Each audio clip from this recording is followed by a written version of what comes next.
interdisciplinary study of anti-Semitism. And today it's a great honor for us to have Minister Yuli Edelstein. He'll be speaking on, the title of the talk today is entitled Demonization and Delegitimization of Israel, a Form of Contemporary Anti-Semitism. And this is an issue which I think prompted YISA to actually start to deal with the contemporary forms of anti-Semitism, and many scholars and public figures are actually arguing in our discipline that the new form of anti-Semitism is really the new contemporary, if you will, Jew is the state of Israel, and Israel is becoming the target for all sorts of demonization and delegitimization from radical Islam on the one hand, which we spoke about this afternoon with Michael Walzer, to also the acquiescence of the left from a human rights progressive agenda in which citizenship and equality is guaranteed under laws. Somehow, some on the left, particularly in Western Europe, seem to be, in my opinion, anyways, in the opinions of many scholars, forgetting the basis of this discourse. So, Minister Edelstein is currently the Minister of Public Affairs, and also, importantly in this context, for Diaspora, and he's held this position since March of 2009. He's been a member of the Knesset since 1996, and was one of the founding members of Israel Ba'aliyah, which was started in 1996, and he served on many committees in the party. He served, for example, on the Committee on the Status of Women, the Committee for Immigration and Absorption and Diaspora Affairs, Education and Culture, International Affairs and Environmental Committee, Constitutional Law and Justice Committee, and the State Control Committee. From 1996 to 99, he served as the Minister of Immigration Absorption. From 93 to 94, he was the advisor then to the opposition leader, Benjamin Netanyahu. From 1990 to 93, he was the department head for the Melitz Center for Zionist Education. And from 1988, soon after he arrived in Israel, to 1996, he served as the vice president of the Zionist Forum of Israel.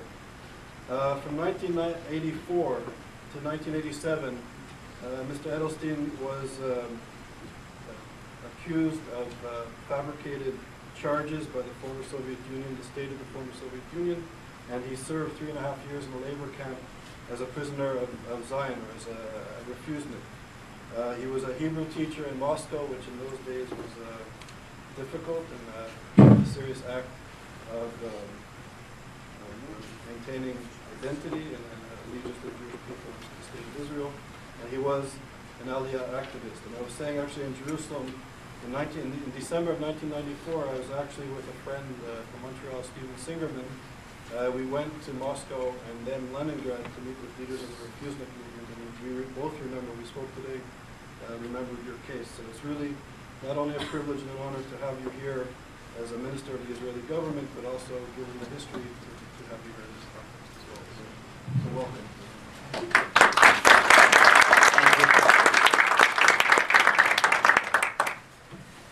Thank you. Quite an experience to hear all your biography unfolding backwards, from now backwards.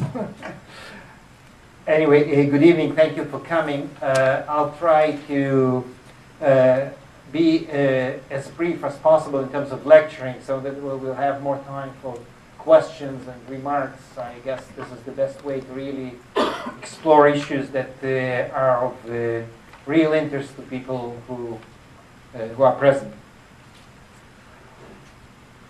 Well, I will start with saying that in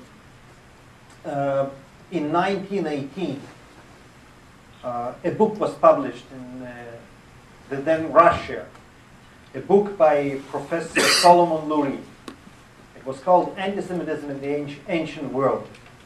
I remember reading that book, what used to be called samizdat, the type-printed books that were not officially allowed, about 30 years ago. And the reason I'm mentioning it is that the most interesting thing about that book is the foreword.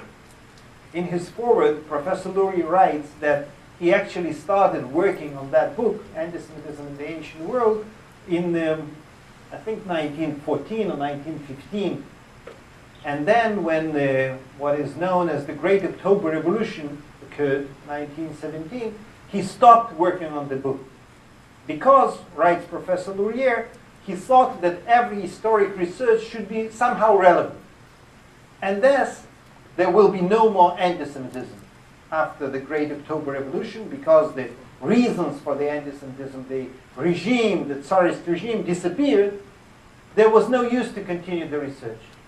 Mind you, the book was published in 1918, meaning max a year later. It took him just a couple of months, I guess, to realize that anti-Semitism was still a relevant issue and to resume working on that book. Starting with this sad sentence to, sad example rather, to kind of stress that unfortunately, I guess we can talk about different forms of anti-Semitism, different ways of anti-Semitism to act, but it's very difficult to be so optimistic as to say that after this or that social change, world change, even global change of the kind we witnessed just 20-something years ago, anti-Semitism basically disappears.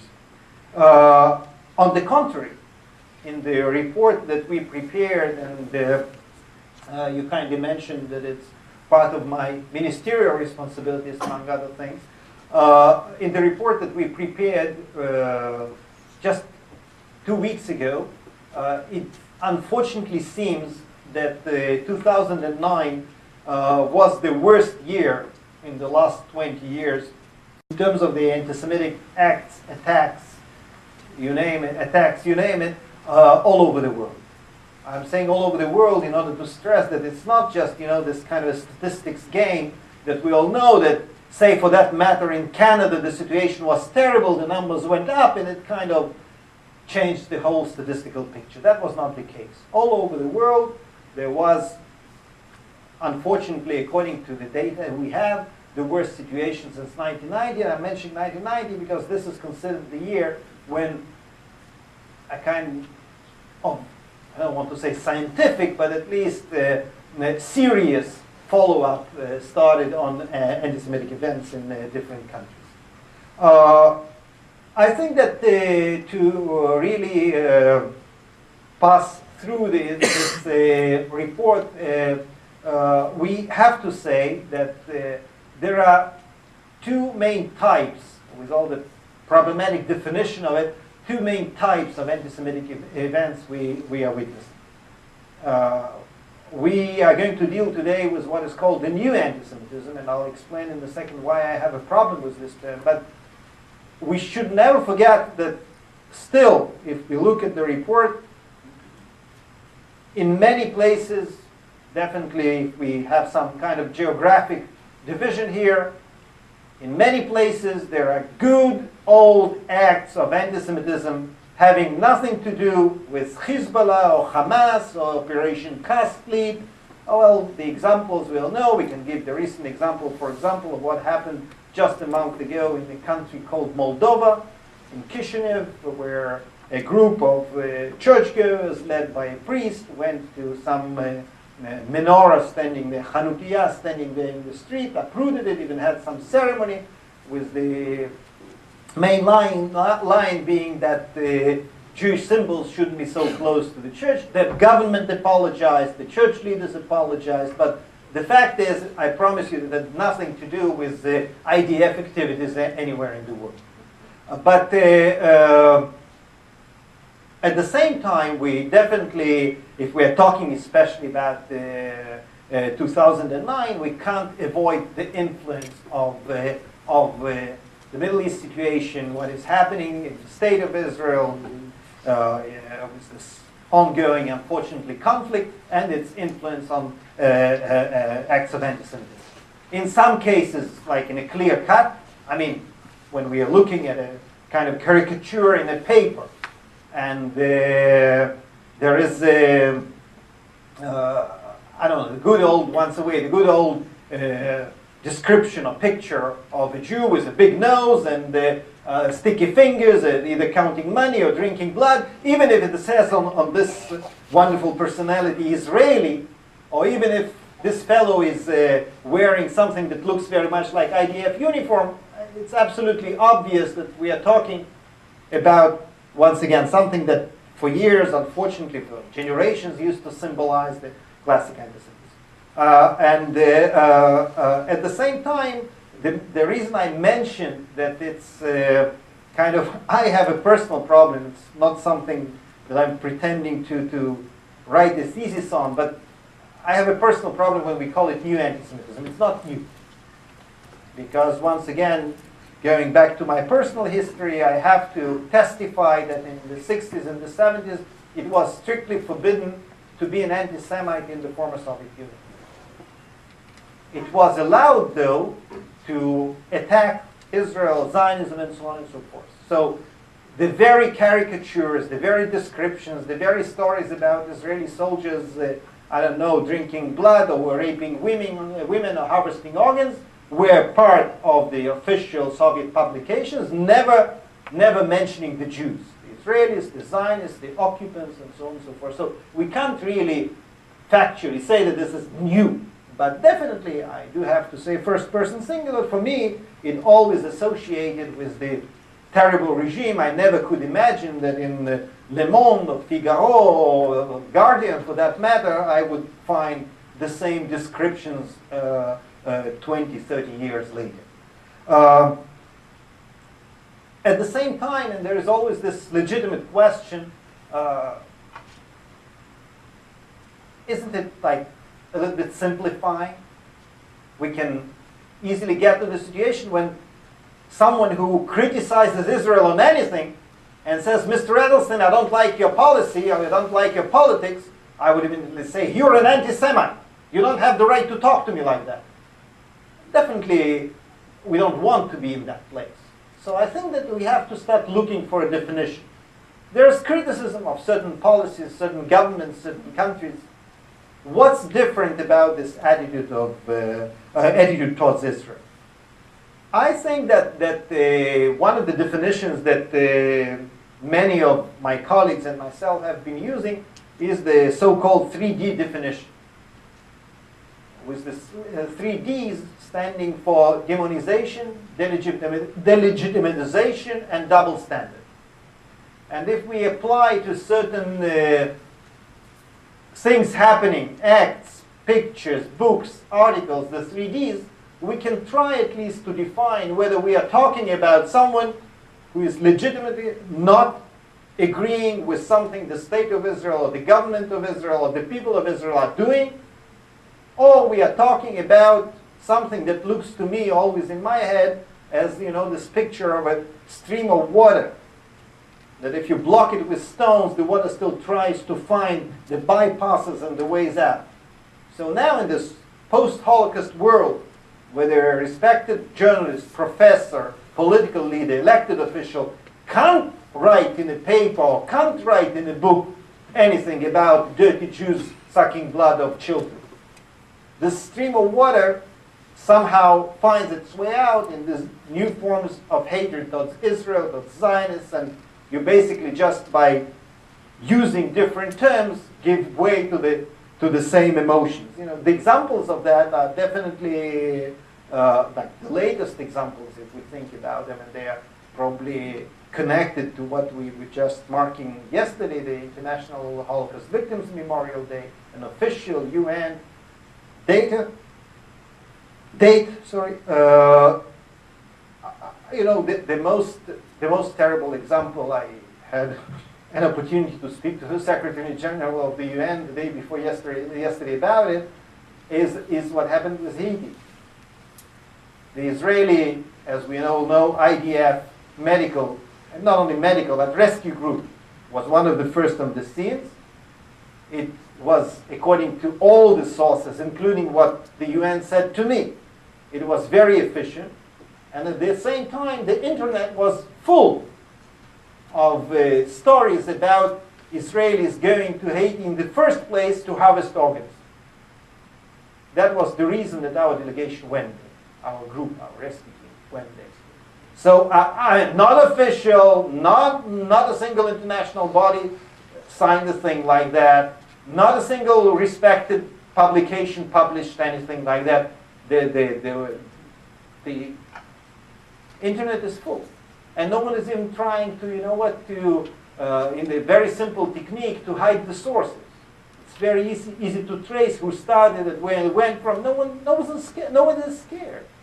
And 2 days ago in the UN, during a press conference, was one of the deputy secretaries there about the situation, the humanitarian situation in Haiti. A Lebanese journalist asked the guy from the UN about the comments on the rumors or on the publications that the Israelis are harvesting organs in Haiti. So what I'm trying to say that I guess this, as I've said, this stream of water that is trying to find its way out finds its way out sometimes in such terrible forms that on one hand you say a normal person can't even think about things like that. But it turns out there are many persons who are at least look quite normal and are spreading these things around. And next to it, once again, there are some cases that are not clear-cut cases. 3 days ago, on the eve of the Holocaust Memorial Day, a bishop in Poland says, with the logics of the book of Exodus we are reading these days in the synagogues, was more or less the same strange logic. He says, A, there was no Holocaust. Rich Jews invented it. B, what the Israelis are doing to the Palestinians is Holocaust. So, I mean, here it's, you can find, when I say there's no clear cut, you can find kind of both definitions. On one hand, the good classical approach. On the other hand, the modernization of anti-Semitism in its new form. Now, as I promised not to deliver a long speech, and I'm already doing something very contrary to what I promised, I would sum up with saying the situation is, as I've said, very, very bothering and troubling. At the same time, to be a little bit optimistic, I think that things could be done to address the situation. They could be done on a very practical level, and we are trying to do that, like, for example, legislation in different countries. I think that what happened in the last 15 years have been great progress in many countries around Europe, and even some countries outside Europe in terms of proper forms of legislation. In some cases, it's against xenophobia, racism, anti-Semitism, hatred, and so on, racial hatred, and so on. In some cases, it's specifically targeting anti-Semitism. But I think that there has been progress. There have been cases of persecution according to this legislation. So I think that there is some improvement in terms of that. And by the way, I'm very careful when I talk about the latest report. I'm very careful not to single out specific countries because the data is still coming in. So I don't want to say something and then in 2 weeks from now apologize and say, well, that's not exactly what I knew then. But I can say for a fact that in certain countries the situation is better than the others, not because the population is different. Because the governments are taking an acting stand, they are fighting anti-Semitism, they are using the legislation, so you can see that in certain countries the situation is better. By the way, Germany is a good example. If I may give a positive example, and I hope I won't regret it after I get all the statistics. But except for legislation, we have an ongoing body, and I'm sure that people who are interested in it, are researching the field, know about it. There's the Global Forum on Combating Anti-Semitism that just met in December in Jerusalem last time. But it's a kind of an ongoing forum of prominent leaders, academics, elected officials, human rights organizations, and so on and so forth. And I think that there is influence of that forum felt in different countries, especially to take into consideration the fact that we have inside it the group of members of parliament, international parliamentarian combat anti-Semitism force, by the way, Jews and non-Jews, from different parliaments, and the immediate result, for example, of this group is that at least in 3 countries as of now, England, Italy, and Canada, there is a special official, there's a whole procedure, the official parliamentary committee on the investigation of anti-Semitism, the situation of anti-Semitism in those countries. The reports are being submitted, so there are immediate practical results. So to sum it up, as I've said, the situation is really worrying. At the same time, I think that we can get our act straight on it. There is no question, for me at least, we can question everything here, but there is no question about the connection between the things happening in our area and the immediate interpretation into hatred, acts of hatred towards Jews and Jewish communities around the world. But with the proper presentation of the problem, I think that we could try to change this terrible tendency of the rising anti-Semitic attacks. Stop right here.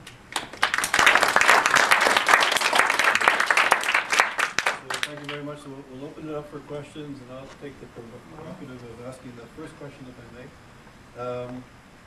So, from my perspective, the rise of anti-Semitism is also, I think, to a large extent coming out of the Middle East, Iran, radical Islam, and perhaps the acquiescence of the human rights community in the West to really tackle this. And I would even argue, from my perspective as a scholar, that anti-Semitism and the demonization of Israel is becoming a national security issue for Israel.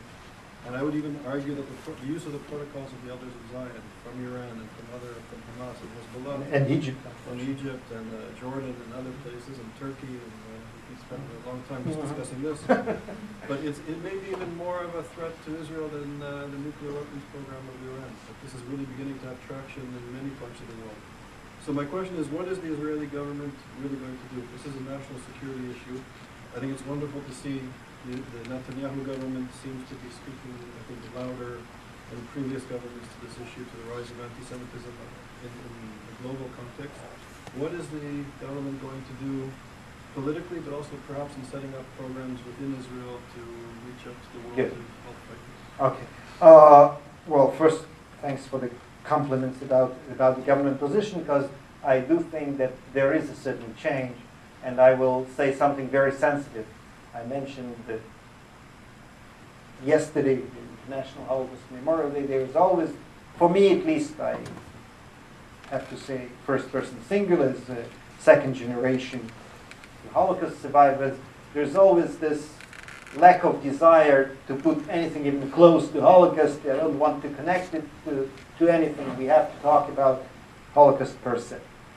But at the same time, I think that what happened this year, the President, the Prime Minister, myself, with all the modesty, we were all in different places. The President was in Berlin, the Prime Minister was in Auschwitz, I was in the United Nations, and we all tried to explain, without, God forbid, comparing or diminishing or anything of the kind, tried to explain that it's not enough just to say, oh, how terrible that we all, the whole world, allowed those things to happen. And then the next day, go into, in my case, into General Assembly of the UN and listen to another clown talking about the destruction of the State of Israel and say, oh, he's just a clown, don't take it too seriously, don't be hysterical. So we are somehow in Israel, I guess not only in Israel, as a people, I guess we are a little bit hysterical. I do have this strange tendency after the Holocaust to believe people who are saying loud and clear that they want to kill them. We are talking loudly. It's not enough just to talk. We have, as it happens every year, on the week of the International Holocaust Memorial Day, there is a special cabinet meeting, and the government decision says that the government should have a cabinet meeting on the issue of the Holocaust Memorial and on the situation of combating anti-Semitism. So this year, when I brought the topic to the cabinet, I submitted also a resolution, a government decision, as we call it in the Israeli procedure, that a special committee should be created to coordinate the issue of combating anti-Semitism around the world, because we view it as a strategic threat. I wouldn't give it a comparison. comparisons, whether it's more dangerous or less dangerous than any other danger, but it is a threat.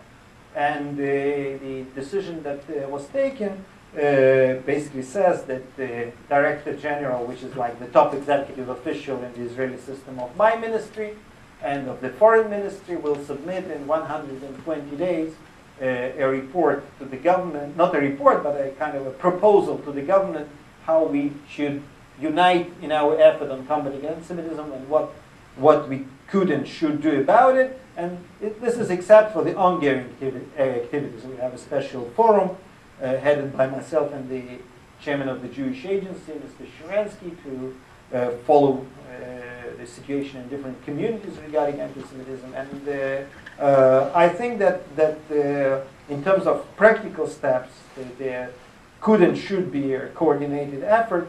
A, because we are talking about a strategic threat. B, because I do want to say that I like it or not, but we are all talking about this direct connection between what is happening in Israel, in the Middle East, and the situation with the Jewish communities, which, at least as far as I'm concerned, gives me also some kind of responsibility over the things that are happening. And we are trying at least to follow up. Thank you very much. Any questions? What has been the evidence in the non-Arabic population in France for anti-Semitism? I know it's widely reported in the Jewish press here, but I haven't observed it. I'm not aware of it in France. So can you say a word about that? Yeah. First of all, you're right, if I understand you correctly, in assuming that in many countries in Europe and France, I would say first and foremost because England is close to it, but the radical Muslim groups are leading the wave of anti-Israelism, anti-Zionism, hence in many cases anti-Semitism. But what we do notice, and we can see it even in, I think, in some pictures that I have here from the report, but we do notice that in a very strange manner, the ultra-religious radical Islamic activists are in many cases joined by ultra-secular left-wing communist-type groups from the local community, and they hand in hand, according to that old joke, what is the brotherhood of the peoples, that when they all take each other's hand and go to pogrom Jews. So this is more or less, the attitude that you see in many of these violent demonstrations or whatever the case might be. So definitely no one's taking demographic statistics. We can't approach a rally like that and try to find out whether it's like 70% radical Muslims and 30% ultra-left-wing French radicals. But the combination is there, including in France, including in England, including in Scandinavian countries. The combination is there. Yeah, speaking to that, do you think that Israel, are you optimistic or pessimistic that Israel can do a better job of addressing the leftist group? And by showcasing its diversity, the fact that Israel, of all the countries in the Middle East, objectively, and for all its problems and all the mistakes it might have made, the various governments, objectively is the country that meets the closest the vision of the left in terms of gender equality, in terms of tolerance of homosexuality, in terms of the fact that it's the most diverse racially and religious, ethnically in the Middle East. Can Israel do a better job of showcasing that? First of all, yes. We could do a better job, and that's part of the things that myself and my colleagues are trying to do right now. I'm not sure we're so perfect in what we're doing. But on a more specific note, I would say that most of the people we are talking about right now, hence that kind of a division I was trying to draw between the legitimate criticism or disagreement with Israeli policy, or even with like the Israeli side of the conflict, and as opposed to 3Ds, I think this is my problem with just saying, yes, we could influence, in this case, as you said, left-wing radical groups by trying to explain to them that, say, in Tel Aviv there is gay parade, and in the Palestinian Authority, I don't even want to mention in front of this audience because of the graphic descriptions what exactly they do to homosexuals. Doesn't take us anywhere, because people, if my assumption is right, and people who are at these rallies are there not because they really don't know the truth about Israel, but because this is this semi-animal, attitude of anti-Semitism, the very fact that I can provide the facts and figures and the explanations doesn't really help. But having said all that, which brings me back to the beginning of my answer to your question, we could and should do a better job, because somewhere out there, there are millions and millions and millions of people who are badly informed, disinformed, don't know the truth, hence have all kinds of wrong perception and wrong understanding of things going on, and they are the audience that we could target with facts, with figures, with showing Israel on a broader scale. It's a very difficult problem, because you have a very intelligent president of the United States who lauds all the countries who are helping Haiti, and he doesn't have enough people to tell him to mention Israel. He just leaves it out. How do you change that attitude? I mean, he has the facts. He has Israelis working for him, and I mean, everybody knows Israelis were there first with the most, and he just shuts up. He doesn't talk about it. No comment. Yeah, this might be a little controversial, but given you're here, I was hoping I can ask.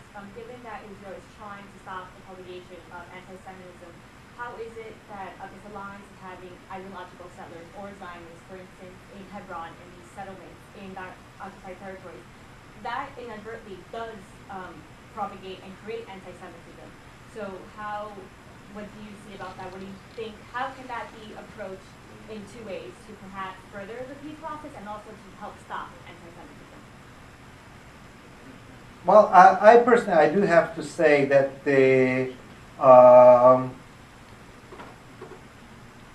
I'm not sure that the type of anti-Semites we are talking about fall into this category of people who have this division of liberal Tel Aviv, Bohemian Israeli society and the settlers in Hebron, some of whom are my friends and some of whom are people that I don't want to exactly identify with or whatever. We are talking about a situation in which when we are talking about anti-Semitic drawings, caricatures, and papers, they are not targeting Hebron settlers. They target Ehud Barak, who is, for those who don't know, a leader of the left-wing Labor Israeli Party. The arrest warrant is against Tzipi Livni, the leader of the Israeli opposition, who is the opposition from the left to the present Israeli government. So it's not about someone who doesn't behave towards the Palestinians, hence there's a wave of anti-Semitism. About the promotion of the peace process, I think that the only proof we have about the connection between the peace process and evacuation of settlers or evacuation of settlements is what happened after the disengagement from the Gaza Strip, where all the settlements were evacuated, and Israel removed its forces back to what is known as the Green Line, and the only response was a violent response of about 10,000 Qassam rockets coming out of there. So I think that it would be very difficult for me to try to build a theory that if we would evacuate settlers and settlements, then there will be less anti-Semitism. In the meanwhile, what we have is the only, as I've said, the only example or the only proof is proving the exact opposite. You mentioned Germany as a good example. I'm from Germany, and I didn't know that when I said that. So. I think on the one, we have two problems there. On the one hand, you have very high numbers when it comes to polls covering anti-Semitism. For example, we have a high number of Germans who compare Israel to the Nazi state. It's a very high number. And you have, and with other questions, you have high numbers as well. But we also have another problem. That is that Germany is the biggest trading partner of Iran. And we have Chancellor Merkel, who always stressed that Germany should stand by Israel when it comes to Iran.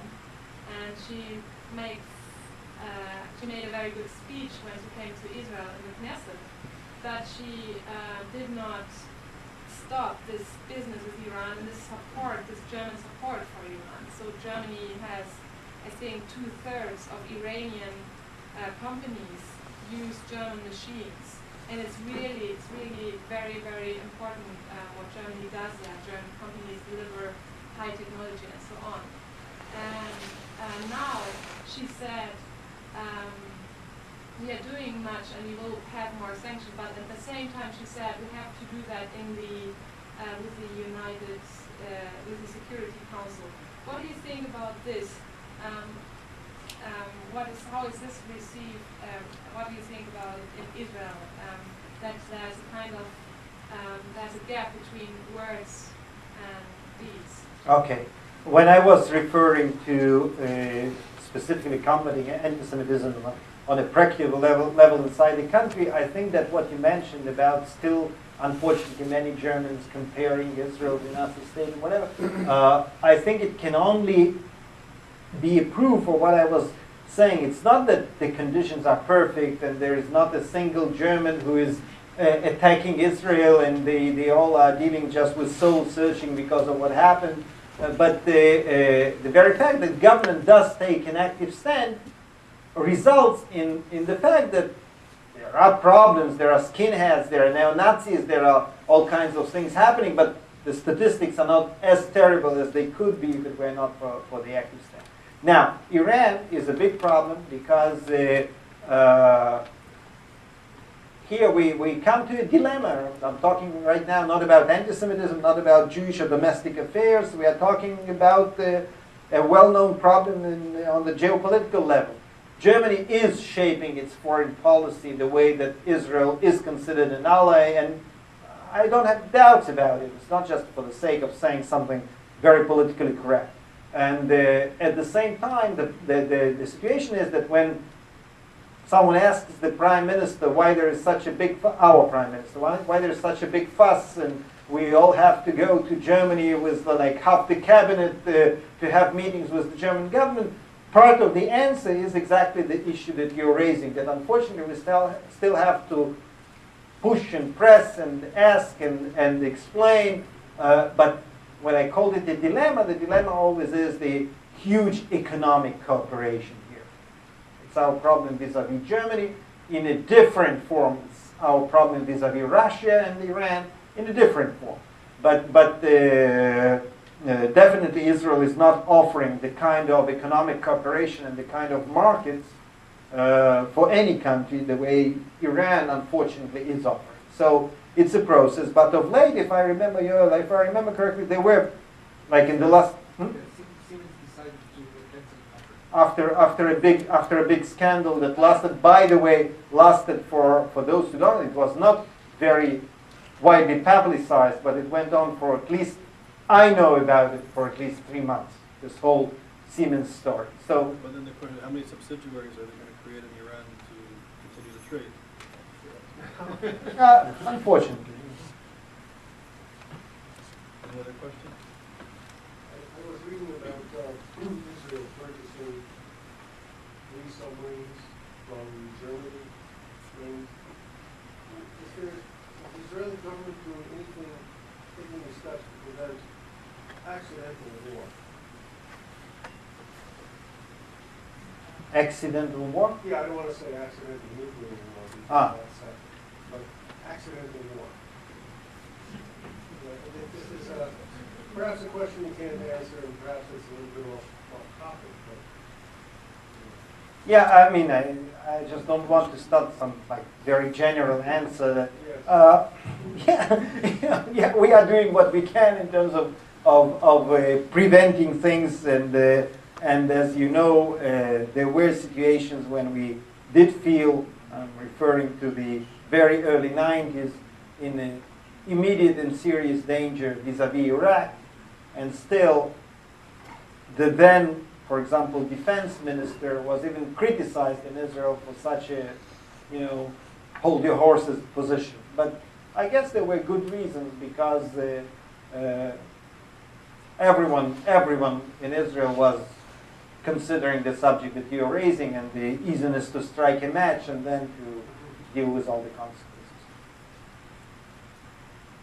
We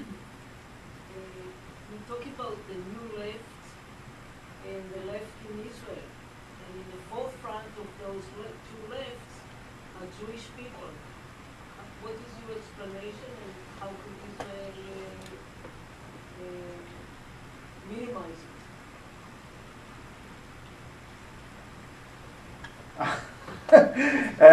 Well, as far as today I had a very interesting conversation with a group of students in one of the universities in New York, and I think that first of all we will look at some criticism coming towards Israel and what Israel is doing from certain radical left circles, including, as you said, led by people who are Jewish. I think, what I said to those students was that I guess in some very twisted way, but it's also part of the Jewish identity. It's like, it's not just, that you are so liberal that you care about the whole world and everything that is happening, but in this specific case, you still feel Jewish, and you want to prove that, that you are fighting the ultimate evil because of this twist in your identity, and it hurts you so much that Israel is doing something that to you looks wrong. In Israel, once again, we were just talking about it. It's a democracy. I just hope that we don't get ourselves into the situation that we will be so open that the brains fall out. But we are very open, and I'm not sure that I want it any other way with my personal experience. So I'm prepared to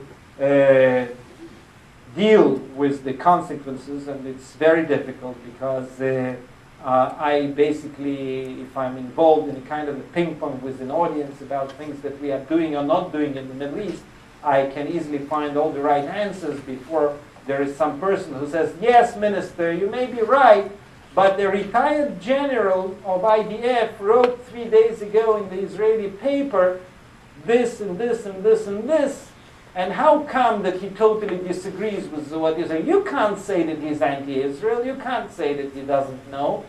It's difficult. But at the same time, so what can I do? I don't understand it. I think that I know what is happening. I think that Israel is not that terrible. I think that Israel is even to a very big extent one of the best democracies that I know, with all the problems. Definitely I'm making this comparison without saying as a democracy involved in a war conflict. I'm just saying a democracy, period. But there are people who think differently. People probably that think that the standard should be very high. As long as it's not double standard, the way I mentioned it, as long as they are not allowing others, and this is my problem with some radical left organizations, it's perfectly okay for them to see how Sesame Street in the Gaza Strip is teaching 5-year-old children that the best way to live is to kill an Israeli. But at the same time, the sensitivity the other way around is that in a certain place, in a certain school, a teacher said that Jerusalem is the capital of the state of Israel and forever will stay the capital of the state of Israel. Then there is an attack. How come the teacher is talking politics? So if this is the kind of a double standard, I don't like it. If it's just expressing the radical opinions, no. As we say in Hebrew, shivu samlah. In a totally unrelated matter, that there was a Jewish judge standing at the same podium 24 hours ago from South Africa who works for the United Nations. No. Is there any evidence for opposition to anti-Semitism in the Arab and Muslim worlds? Very little. Unfortunately, very little, and it's really troublesome. because I didn't touch on this subject, but what I mentioned right now about Sesame Street is this, at least you could attribute to, the war situation. They don't find the proper limits and the proper borders, and they are like teaching the future generation, which is very sad for us in terms of the solutions for the conflict and politically, but as the professor was saying, we can find dozens of witnesses, of evidences, how on state TV in Arab countries you get different versions of modern protocols of the Elders of Zion, and I for one, correct me if I'm wrong, I don't know of many examples of someone local getting up and saying, guys, you're playing with fire. It starts with the Jews, it never ends with the Jews. Let's not play with this. Unfortunately, that's not the situation, and the power of these things in many cases is really disgusting, and you sometimes just wonder how these things travel. You kind of associate many of these things with Eastern Europe of 150 years ago, 120 years ago, and they are part of the reality in modern Arab or Islamic world, and I, for one, don't know of much opposition. Yeah, it's a little bit different, I think, in Iran. I know that in Germany there are a lot of Iranian groups, opposition groups, who are really looking on what's happening in Israel, and they are longing for support. I know that, and they are looking very closely on how Israel reacts to the opposition and to what's going on the streets. And when at the New Year the Israeli president addressed the Iranian people, I know that it was very important for the Iranians. And so I know from my friends I'm working with in Germany, my Iranian friends, many of them like to go to Israel and look at how it's like and talk to the people, and they are unhappy that they are not invited. And I know from the other side that it might be a little bit, not so easy to do that. What do you think about? Well, first of all, it might be different in Iran. I would still, as you can imagine, as I guess every normal person was watching those pictures coming on Twitter or Facebook or wherever out of Iran, and was shocked because, A, because of what was happening, B, because most of the world was standing idly by and watching, but at the same time, I wouldn't exaggerate. I don't think that if I was my, say, kippah, skull cap would appear in front of those opposition demonstrators, I would win the popularity contest.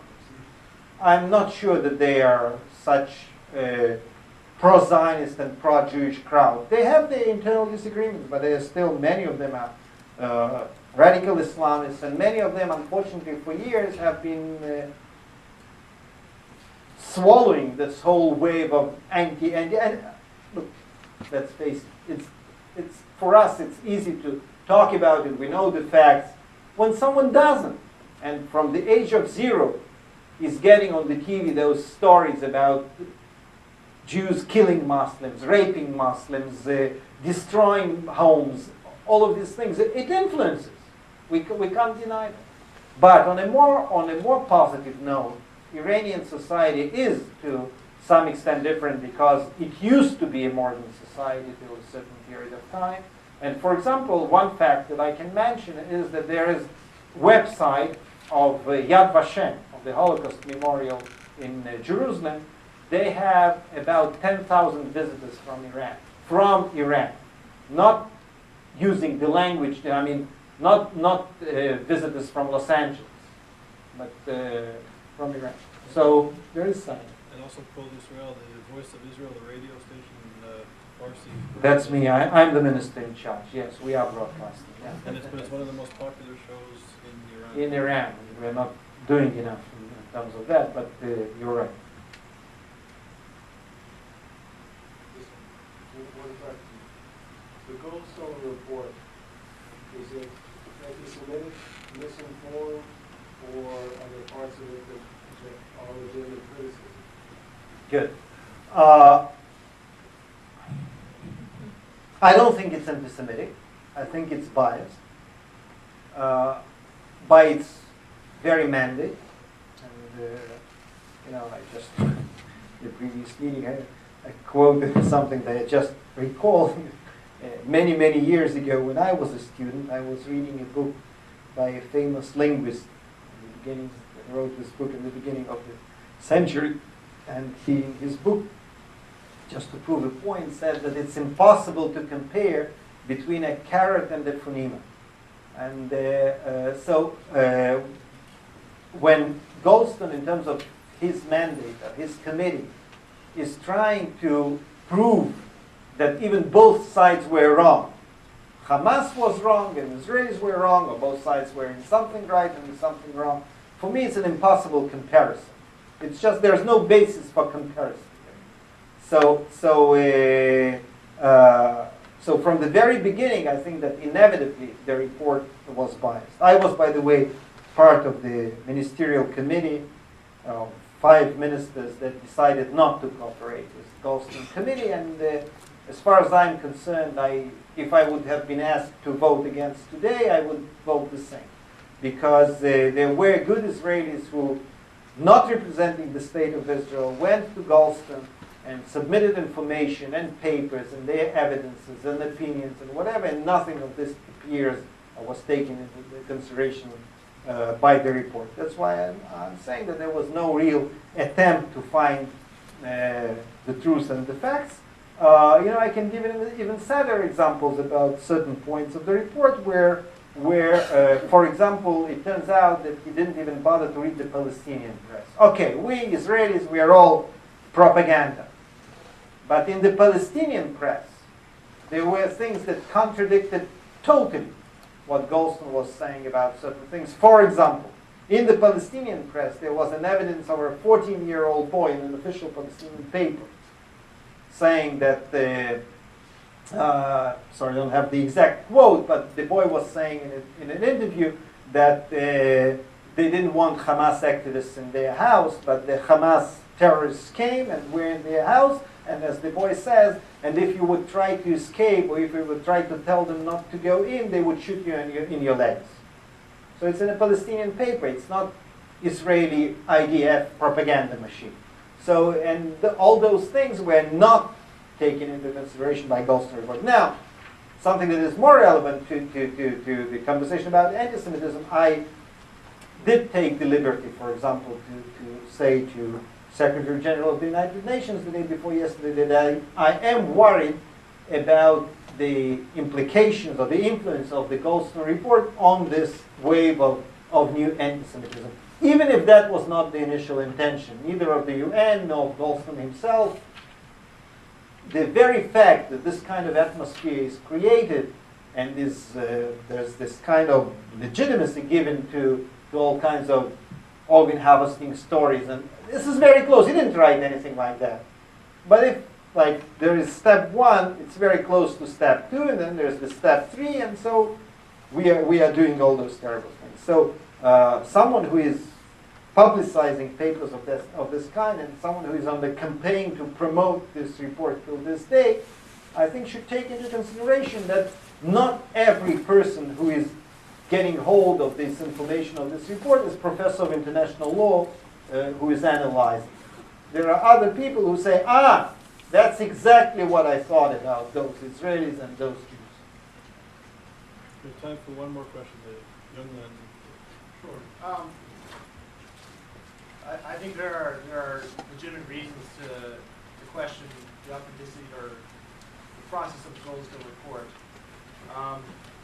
But I do think it's important for any society that is democratic to have a mechanism for self-criticism. Absolutely. So you described a number of real shortcomings from that report. Could you maybe share with us some ideas of what might be a more legitimate or more appropriate mechanism of self-criticism? By the way, there's thank you for the question, because there was even like some kind of misunderstanding here in this country and even in the Israeli press. It appeared 3 or 4 days ago that Israel is preparing a response to the Goldstein report that will be submitted to the United Nations This is just incorrect, and you asked a very good question, and I think that Israel is a kind of a front runner, even some say that even it runs too fast in terms of checking itself after every military operation. In some cases, when there was reason for that, there were even special committees headed by Supreme Court judges, and we all know first Lebanese war and some other cases.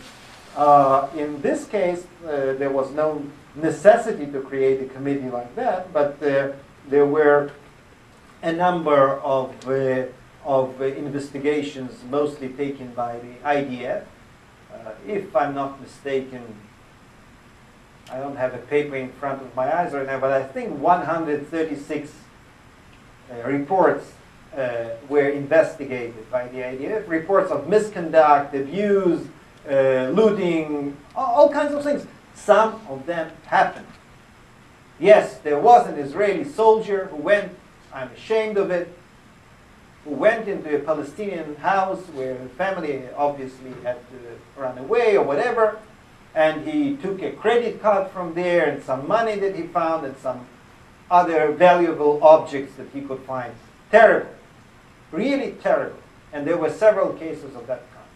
But none of the investigations showed definitely any deliberate assault of civilians or any of the cases close to the Goldstone report. So what actually is being done right now is that the IDF is collecting all this information of many of the investigations. Some of them happened before any Israeli ever heard the name Goldstone.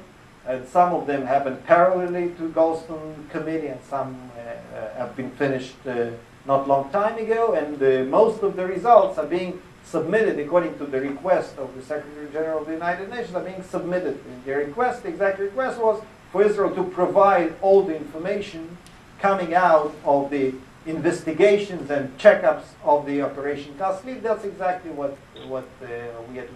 And you're absolutely right. It's very important for any country to follow up on the things it's doing. It's the first and basic sign of any democracy. Okay, so on that note, I'd like to thank you for coming. Thank you for the police presence here, help.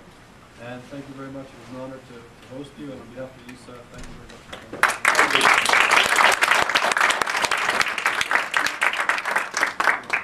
In 1996, and he served on many committees in the party. He served, for example, on the Committee on the Status of Women, the Committee for Immigration and Absorption and Diaspora Affairs, Education and Culture, International Affairs and Environmental Committee, Constitutional Law and Justice Committee, and the State Control Committee. From 1996 to 99, he served as the Minister of Immigration Absorption. From 93 to 94, he was the advisor then to the opposition leader, Benjamin Netanyahu.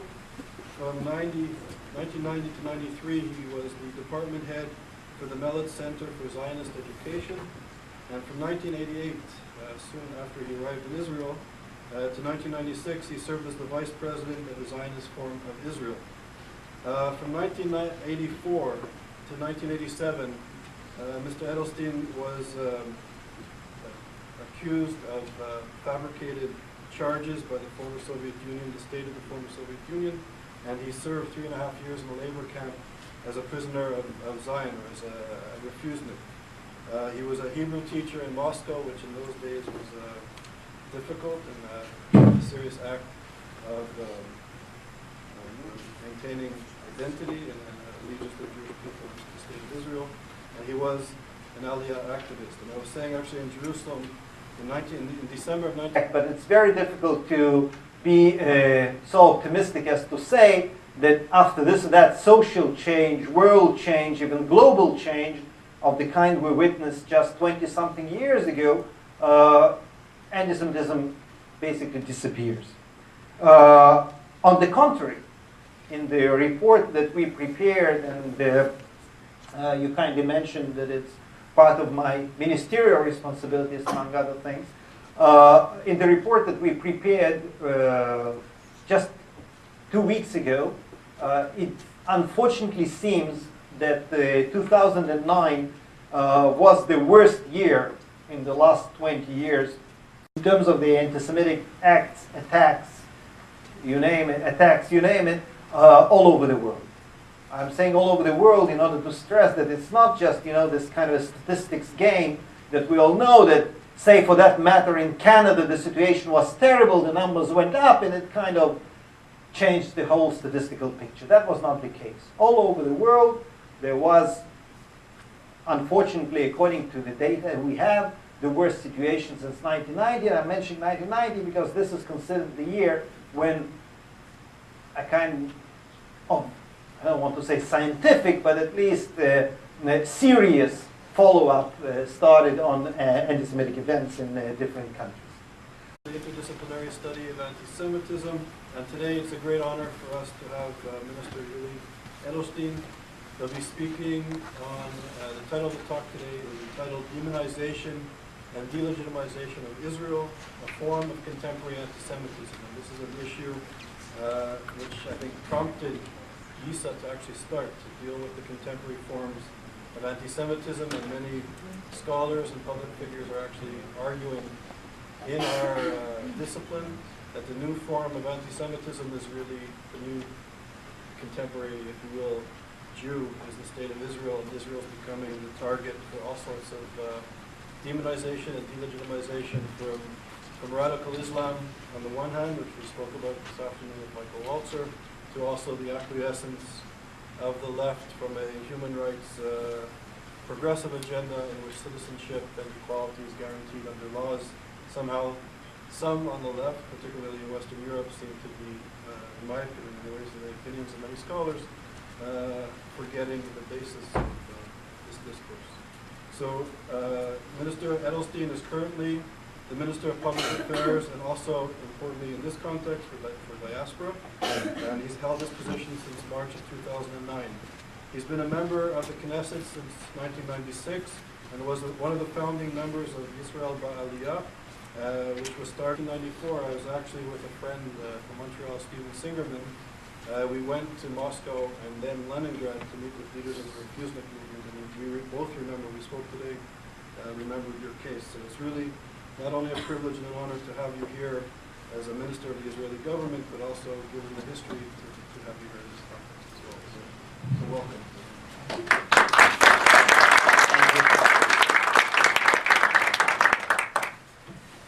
Thank you. Quite an experience to hear all your biography unfolding backwards, from now backwards. Anyway, good evening. Thank you for coming. I'll try to be as brief as possible in terms of lecturing, so that we'll have more time for questions and remarks. I guess this is the best way to really explore issues that are of real interest to people who are present. Well, I will start with saying that in 1918, a book was published in the then Russia, a book by Professor Solomon Lurie. It was called Anti-Semitism in the Ancient World. I remember reading that book, what used to be called samizdat, the type-printed books that were not officially allowed, about 30 years ago. And the reason I'm mentioning it is that the most interesting thing about that book is the foreword. In his foreword, Professor Lurie writes that he actually started working on that book, Anti-Semitism in the Ancient World, in, I think, 1914 or 1915. And then when what is known as the Great October Revolution occurred, 1917, he stopped working on the book. Because, writes Professor Lurie, he thought that every historic research should be somehow relevant. And thus, there will be no more anti-Semitism after the Great October Revolution, because the reasons for the anti-Semitism, the regime, the Tsarist regime, disappeared. There was no use to continue the research. Mind you, the book was published in 1918, meaning max a year later. It took him just a couple of months, I guess, to realize that anti-Semitism was still a relevant issue and to resume working on that book. I'm starting with this sad sentence to, sad example rather, to kind of stress that unfortunately, I guess we can talk about different forms of anti-Semitism, different ways of anti-Semitism today.